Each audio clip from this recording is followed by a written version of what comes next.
I have an inclination for the water. I love the space of it.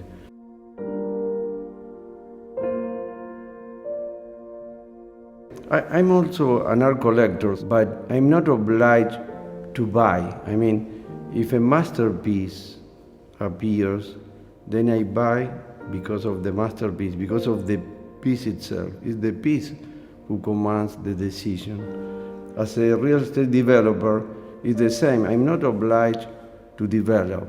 What drives me is the quality of the site.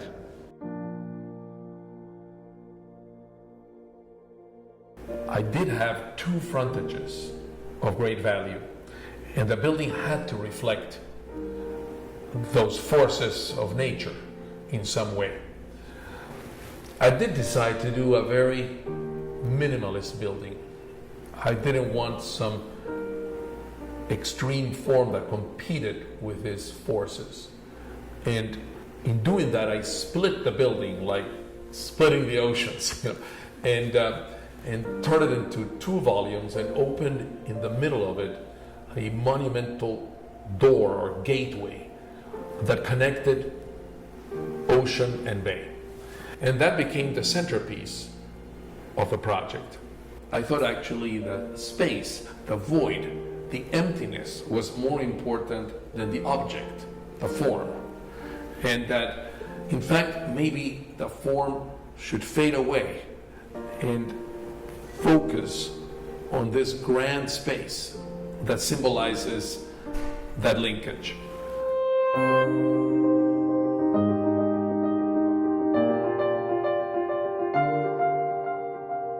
From the very beginning, this team understand what this project is looking for.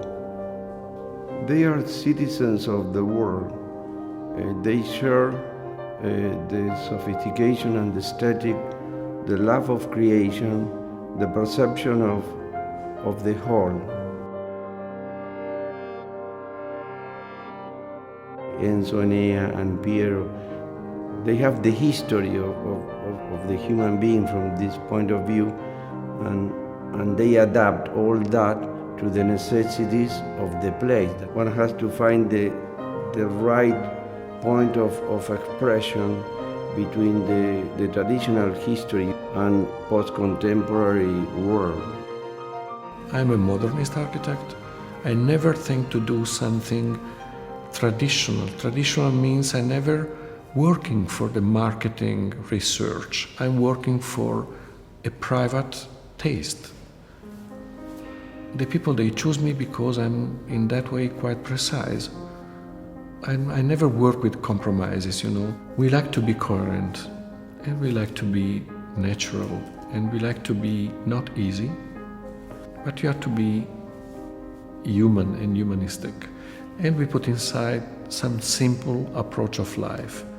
You have to increase the neighborhood, you have to increase the boundaries, you have to increase the community.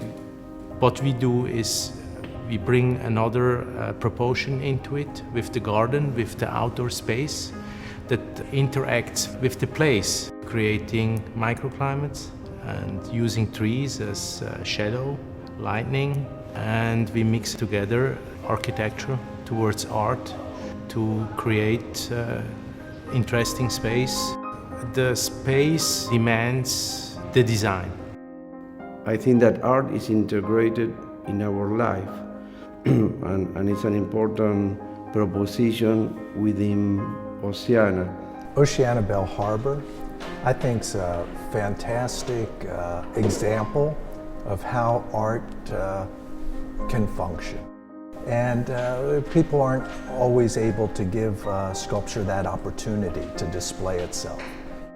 To be able to design architecture that gives a place, an emotional home for art, where it's really part of the essence of the location.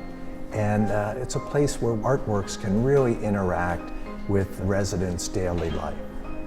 Jeff Koons, he's very profound and clever. He takes into account the history of art.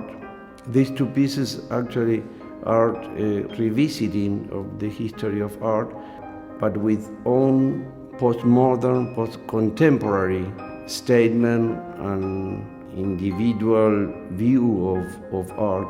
The two works at Oceana Bal Harbour they're based in a sense of mythology of Pluto and Proserpina. This is really a symbol of the seasons and of the changing of life and the passions of life, the energy of life.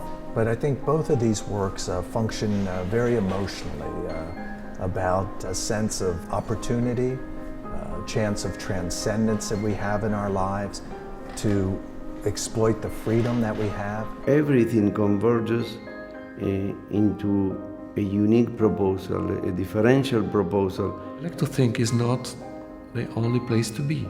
It's the first place to be in Bal Harbour now.